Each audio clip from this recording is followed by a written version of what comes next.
Movie opens as a family walks slowly and quietly to a cemetery in Normandy, France. They are led by the patriarch of the house, who has tears in his eyes. When the old man gets to a grave, he falls down to his knees and begins sobbing before being surrounded by his family. It is obvious that the old man is a World War II veteran who has closely seen the horrors of war. The scene shifts to June 6th, 1944, where the Allied forces prepare to land on Omaha Beach as part of the Normandy invasion. Several rafts carrying US soldiers are also part of this massive operation. The weather is not ideal, as gray skies and rough waves make several soldiers puke. Nonetheless, their instructions are clear. Get rid of Nazi soldiers who have camped on the beach with fortifications, infamously called murder holes. In one of these rafts, 2nd Ranger Battalion Captain John H. Miller prepares himself for battle. He is nervous, which is evident from his hands shaking while he drinks water from a bottle, but Miller composes himself and gives his soldiers a last-minute pep talk. Soon afterwards, the gates of the rafts open, and all hell breaks loose. German soldiers, camped inside their fortifications, indiscriminately fire at the rafts. Several Americans are shot dead before they can even swim towards the beach. Many of the others drown to their deaths, as Nazi offensive continues to take a heavy toll. However, Captain Miller makes it to the shore, where he takes cover behind metal tank traps that are placed all over the beach. The utter death and destruction unfolding all around leaves him shocked. There are soldiers crying for their mothers, and some of them have been mutilated beyond recognition. Fortunately, one of the comrades snaps Captain Miller back to his senses. He then orders the survivors to move forward towards the enemy murder holes. They slowly inch closer to the German soldier lines, while continuing to take heavy damage. Thanks to their collective persistence, snipers like Daniel Jackson, and a bit of luck, the Allied forces make it to the murder holes. After hours of hell on earth, they finally manage to defeat the Nazis and take control of Omaha Beach. Meanwhile, back in the US, the Department of War receives rather unsettling information from the battlefront. A family from Utah, the Ryan family, had sent their 4 sons to serve in the military. 3 of them have unfortunately been killed in action. Their poor mother receives 3 letters of condolences from the Office of Commander General on the same day. The only surviving brother, the youngest, Private James Francis Ryan, landed at Normandy the night before the invasion. It is revealed that he is in the 101st Airborne Division and is currently listed as missing. Over at the office of the general, there's some back and forth about this issue. The general thinks they should send a rescue mission in order to retrieve Private Ryan. One of the senior officers, however, thinks it's not a great idea, as more men would have to be put in danger. In the end, though, the general's word prevails, and Captain Miller is chosen for this mission. Within a few hours, the news reaches Omaha Beach, and a detachment team is formed for the task. Captain Miller heads the team of 7 other soldiers, including interpreter Timothy Upham, who lacks any combat experience. The group soon tracks Ryan to the town of Neuville-aux-Plaines and begins their journey. On their way, the soldiers get into a heated discussion on whether this mission makes any sense. It is obvious that not all of them think they should put their lives at risk for one man. Upham, who is clearly a sensitive person, argues that Ryan's mother deserves to have at least one of her sons alive, but the others dismiss this argument, pointing out that they all have mothers. The group does have good camaraderie, though, and all of them seem to respect their captain. Miller is an intelligent man who has a sharp sense of humor. Plus, he always gets the babes at the end. He and his second-in-command, Mike Horvath, remind the group that they have to follow orders no matter what they think of the mission. A few hours later, they reach the outer walls of Neuville-aux-Plaines. Amid heavy rain, the town is now devastated, and currently a troop of American soldiers are on a lockdown against German snipers. Captain Miller asks around about Private James Ryan, but the troop has no idea where he is. In fact, the commanding officer is not even sure if his troop has anyone of that name. To move forward, Captain Miller and his team will now have to clear the German soldiers in town. They slowly make their way through, trying to avoid any contact with the enemy. Their advances come to a sudden halt when they encounter a German family who is hiding in a ruined building. Upham translates their desperate pleas to take their young children to safety. Captain Miller points out that it would be a stupid idea to take the kids, since they are on the move through a dangerous war field. But one of the members of the group, Adrian Caparzo, is incredibly moved and takes the family's daughter. He reveals that the little girl reminds him of his niece. An enraged Horvath yells at him and takes the girl away, but before he can hand the girl back to the family, a German sniper shoots down Caparzo. Today, he is not Groot. Following this, the entire group takes cover, while Caparzo slowly bleeds in the middle of an open field. US sniper Daniel Jackson guesses the location of the enemy and sneaks to a nearby rubble pile. As the German sniper scans through his scope for more targets, Jackson shoots him between the eyes. In the aftermath of this skirmish, Caparzo loses his life, while the German girl is returned to her family. Captain Miller's men, especially Trooper Stanley Mellish, start to get resentful towards the whole situation. This is because Caparzo was his close friend, and now he's lost his life for this stupid mission. Shortly afterwards, the whole area is cleared of any remaining Nazi soldiers. The group then goes deeper into the town and soon finds another troop of US soldiers. Captain Miller asks the commanding officer on the ground about Private Ryan. The latter confirms he has one soldier in his unit with that name. Private James Ryan is then called to meet the group, and the captain pulls him aside. With a heavy heart, Miller delivers the message that all of his brothers are dead. Upon hearing this, the soldier immediately breaks down and asks how it happened. Miller replies that they were killed in action, but the private says that this is impossible, since his brothers are still in school. This revelation is enough to make Captain Miller realize that they have the wrong person. He has the same name, James Ryan, but different middle names and different younger brothers. This also means that the group will have to push further into the battle zone to complete the mission. It also means that he just gave that poor soldier the scare of his life. Soon, they meet an injured soldier from the 101 Airborne Division. He tells the group that their division dropped in a nearby village of Vierville, but moments after they touched ground, they came under heavy fire and he got separated from the rest. Miller's group now knows that they will have to pick up their guns and move again. That night, they bunker down in a nearby abandoned church. Everyone except Sniper Jackson stays awake for most of the night. During this, Sergeant Horvath notices Captain Miller's hands shaking involuntarily and inquires about it. The latter reveals that it started when they disembarked at Omaha Beach and that it comes and goes. It is obvious that the two men don't realize that Miller is showing early signs of post-traumatic stress disorder. From their conversation, it is also revealed that Miller is not 100% on board with this mission. He, however, rationalizes that for every man he loses, he also saves 10 more. In the meantime, the rest of the group speculates about Captain Miller's past. Nobody knows where he came from and what he did before the war. Upham tries to ask him about his life, but the captain cheekily says that he'll tell them when the time is right. The group then puts down all their worries and gets some much-needed sleep for the night. When they wake in the morning, they continue their search for Ryan. They soon stumble on yet another American troop, which seems to have camped around the remains of a crashed aircraft. This troop also doesn't know where Ryan is, but the commanding officer has got his own tale of war. He was piloting one of the fighter jets, which, unknown to him, had been reinforced with extra steel plates. This was done to protect a high-ranking officer who was to fly with him. Unfortunately, by the time he found out this information, it was too late. The extra weight on the plane made it difficult to control.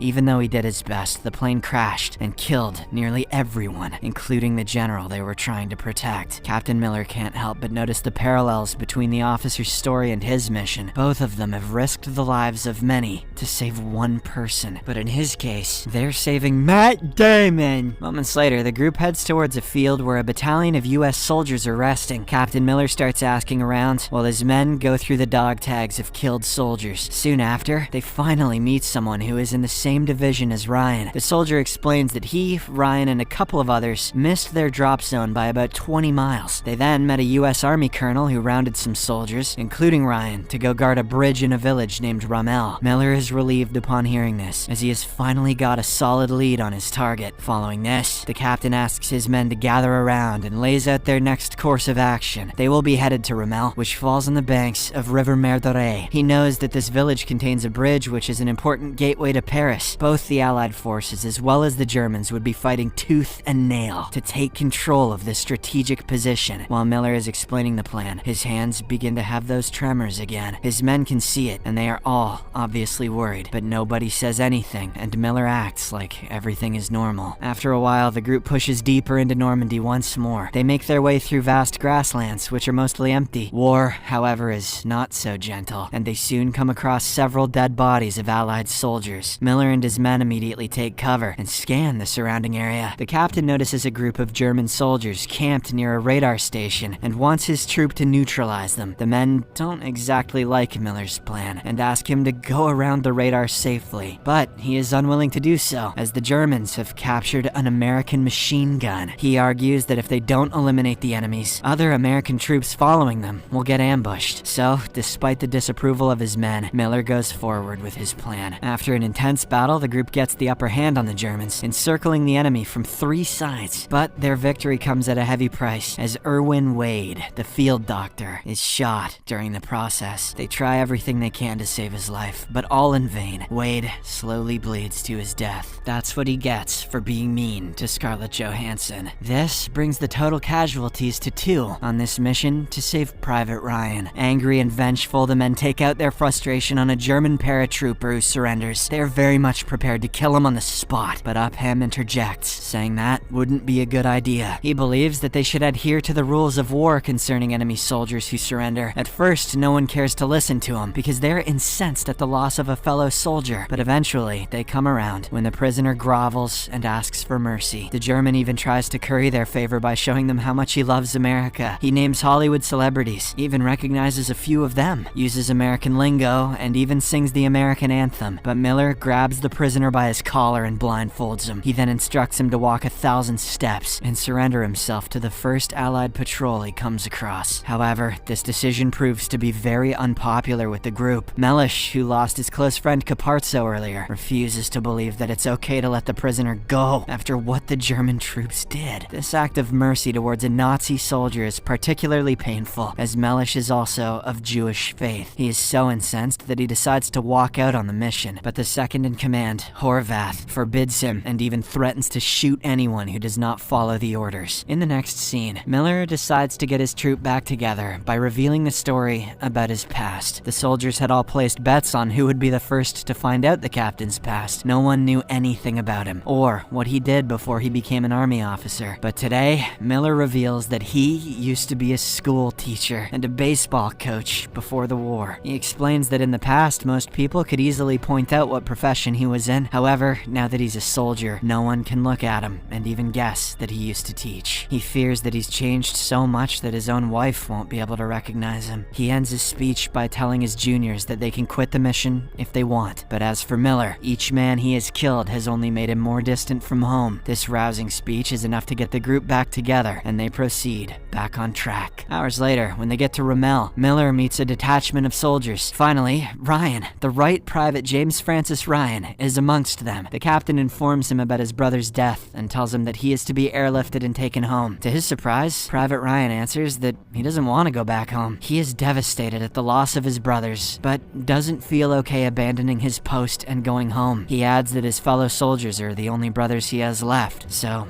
he's not going to desert them. He's going to remain at his post and defend the bridge until additional support arrives. This leaves Captain Miller at a crossroad, as he now has no mission to follow. But Horvath believes that they should stay back with Ryan's troop and ensure that he makes it out of there alive. Miller agrees with the idea and assumes the rank of commanding officer of the troop at Rommel. The Americans then prepare to defend the bridge over the River Merdere against an incoming German siege. As the troop awaits the day of battle, they get together to share stories. Captain Miller and Ryan are off to the side and talk about their personal lives. Suddenly, one of the American scouts picks up on incoming enemy troops. Everyone then assumes their position, as it is now time for battle. Soon afterwards, the German troops come with an armored tank, ready to obliterate anything in its path. The US troops, who are undermanned and under-equipped, put up a good fight with their sticky bombs and their machine guns. Both sides lose a good number of men, and Sniper Jackson kills several enemy soldiers. But as the battle rages on, the Germans' numerical superiority proves to be too much. In a shocking twist of events, the Nazi soldier who Miller let go at the radar earlier is also present in the battle. He stabs Mellish to death, while Upham watches on, paralyzed by fear. Jackson and Horvath are also shot down by the German tank, despite putting up a great fight. Now, only the 2 soldiers among the original group are left, Captain Miller and Richard Reiben. Private Ryan has also managed to stay alive in this deadly battle. As the hours pass by, the German assault seems endless. In a cruel turn of events, the Nazi soldier who is freed by Miller ends up shooting the captain. Upham, who has been paralyzed with fear up until now, grabs a gun and confronts the Nazi soldier. The latter surrenders once more, confident that Upham will not kill a defenseless enemy. However, the latter now knows firsthand the difficult choices soldiers have to make on the battlefield, so he pulls the trigger and eventually finishes the rat off. By this point, the German troops have advanced right right up to the bridge. Captain Miller is down, taking his last breaths, while Ryan watches on from nearby. Their loss appears to be imminent, but suddenly, 2 US Air Force planes swoop down from the skies. The air support turns the tide of the battle in no time, as the German tanks and forces are obliterated. In the aftermath, Captain Miller takes his final breath. In the presence of Reiben and Private Ryan, Miller instructs Ryan to earn the life he's been given before quietly passing away. The movie then circles back to the first scene, as it is revealed that the old man is James Ryan. The grave he's at belongs to Captain John Miller. Ryan expresses that he still remembers the sacrifice Miller made for him, and he hopes that he's lived a life worthy of his sacrifice. Subscribe for more videos like this,